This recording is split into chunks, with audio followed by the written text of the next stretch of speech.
ইতিমধ্যে কেন্দ্রীয় স্থানীয় নেতৃবৃন্দের বক্তব্য আপনারা শ্রবণ করেছেন। সমাবেশের শেষ পর্যায়ে আমি আপনাদের সামনে ছোট্ট দু চারটা কথা বলতে চাই। তসলিমা নাসরিন বলেছিল কোরআন পরিবর্তন করতে হবে। তসলিমা নাসরিন বলেছিল দেহ আমার, সিদ্ধান্ত আমার। তসলিমা নাসরিন বলেছিল এপার বাংলা ওপার বাংলা, বর্ডারের দরকার কি? এই তিনটা বক্তব্যের কারণে তসলিমা নাসরিনের বিরুদ্ধে 10 লক্ষ মানুষ সেই মানিক এভিনিউতে জমায়েত হয়েছিল। এরপরে তসলিমা বাংলাদেশে থাকতে পারে নাই। তসলিমা আজকে বিদেশে জুতার বাড়ি খাচ্ছেন।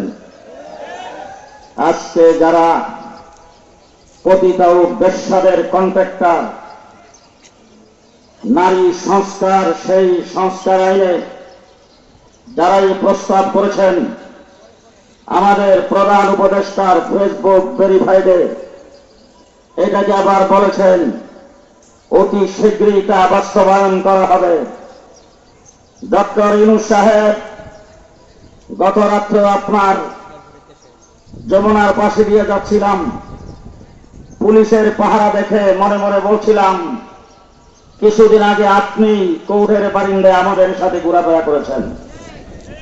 আজকে সেই জায়গায় 2013 সাল থেকে রক্ত দিয়ে 2024 সালে 2 সহস্রাধিক ছাত্র জনতার রক্তের বিনিময়ে আমরা আপনাকে সেখানে বসাইছি। আজকে আপনি 92% মুসলমানদের অন্তরে আঘাত দিয়ে নারীদের সেই প্রস্তাবনা কোরআন বিরোধীদেরকে বাস্তবায়ন করেন, আপনাকে হাসিনার চাইতে বেশি পরিণতি ভোগ করতে হবে। ডক্টর ইউনূস সাহেব, টাইম খুব কম, সামনে 3 তারিখ। কথা আসতে বলেন, আসতে। আমার অত্যন্ত ইস্তহাভাজন এই বাইতুন নূর মাদ্রাসার মুহতামিম, উনি বসা আছেন এইখানে, তার ছাত্ররা এখানে আছেন। বাংলাদেশে যদি কোরআন পরিবর্তনের কথা আসে, দেশে কোরআন পরিবর্তনের আইন পাস হবে, আমরা বসে থাকবো, হবে না। পরিষ্কার ভাষা আজকে জুমার বয়ানে আমি বলেছি, বাংলাদেশে কোরআন পারবে, আমি পারব। কোরআন না থাকলে বাংলাদেশ পারবে না। আজকে অনেকে বলবে হুজুর কথাবার্তা সাবধানে বলবেন, কারণ দেশ স্থায়ী থাকবে না। আমেরিকার আক্রমণ হবে, ভারতের আক্রমণ হবে। ভারতের শক্তি বেশি, আমেরিকার শক্তি বেশি। কি শক্তি সেটা ভাবার সময় আমাদের নাই। ভারতের শক্তি বেশি যারা বলে তাদেরকে বলবে আফগানিস্তানের দিকে তাকান। পৃথিবীর সবচাইতে বড় পরাশক্তি আমেরিকা। আমেরিকার সাথে 70টা মিত্র শক্তি একত্রিত হয়ে 20 বছর পর্যন্ত চেষ্টা করেছে, হয়েছে।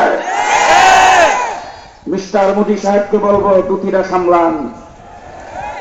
আমেরিকার তারা পড়ত প্যান্ট, আপনি পরেন দুতি। আপনার দুতি খুলে প্যান্ট পাস করে আসে না হবে।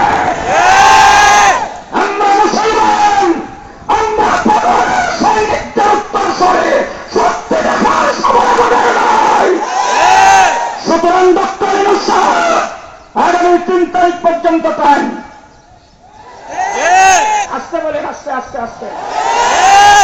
3 তারিখের ভিতরে যদি নারী কমিশন বাতিল করা হয়, তাদের প্রস্তাবনা যদি অর্থাৎ যদি অব্যাহতি না হয়, বাতিল করা যদি না হয়, 3 তারিখের পরে বাংলাদেশে আগুন জ্বালানো হবে।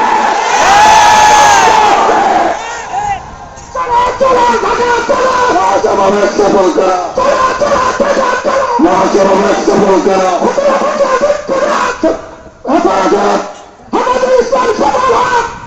সংগ্রামীর সাথে বন্ধুগণ, তসলিমা নাসরিন বলেছিল দেহ আমার, সিদ্ধান্ত আমার। তারা বলেছে দেহ আমার, সিদ্ধান্ত আমার। তসলিমা বলছিল কোরআন পরিবর্তন করতে হবে, আর তারা কোরআন পরিবর্তনের প্রস্তাব করেছেন। আমি জিজ্ঞেস করতে চাই, ইসরাকারী বিশ্ব হাজির শাহিন কোরআনে আসে না নাই? আরো জোরে বলেন, আসে না নাই? আফসান যে তো আফসানি হাজির কোরআনে আসে না নাই?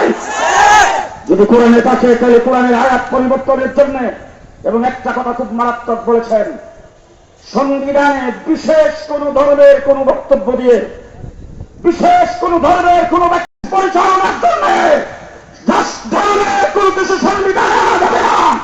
সংবিধানকে ধর্ম থেকে মুক্ত রাখতে হবে। যদি এটা করা হয় তাইলে নাকি ধর্মনিরপেক্ষতাবাদের সঙ্গে সাংঘর্ষিক।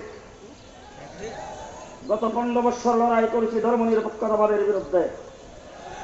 ডক্টর ইউনূস সাহেব, আপনি ধর্মনিরপেক্ষতাবাদের হাসিনার খালাতো বোনদেরকে নিয়ে আপনি কমিশন গঠন করলেন, আর তাদের কন্ট্রাক্টরকে দিয়ে কমিশন গঠন করলেন। আপনাকে মনে করতাম আপনি বাংলাদেশের সবচাইতে বড় শিক্ষিত, আজকে প্রমাণিত হয়েছে আপনি সবচাইতে বড় মূর্খ। আমরা আপনাকে সহযোগিতা করেছি, এখনো করতে চাই, 3 তারিখে আপনি আগে কমিশন বাতিল করবেন, রিপোর্টকে প্রত্যাখ্যান করবেন, না কোনো 3 তারিখের পরে কি হবে আমরা বলতে পারি না। হেফাজতে ইসলাম বাংলাদেশ, হেফাজতে ইসলাম বাংলাদেশ ডাক দিয়েছেন আগামী 3 তারিখে মহাসমাবেশ। আমাকে একজনে বলছেন, হুজুর এই আগস্টের 5 তারিখে গণভবন থেকে নিয়ে যাত্রাবাড়ির মোড় হইয়া কাশপুর ব্রিজ পর্যন্ত খালি মানুষ আর মানুষ, এই মানুষ কোত্থেকে আসলো? আমি বললাম সব মানুষ না, এই বদরের ফিরিস্তাগুলি ছিল। দেশ থেকে হাসিনাকে বিদায় করার জন্য আল্লাহ তাবারক ওয়া তাআলার উপর ভরসা করে বাংলাদেশের যা কিছু আছে তাই নিয়ে নেমেছেন। যে বিপ্লবের পরে হাসিনা দেশ থেকে বিতাড়িত হয়েছে, যে বিপ্লবের পরে হাসিনার মতো সেই হাসিনার পতন বিদায় হয়েছে, হাসিনার পতন হয়েছে, আরেকটি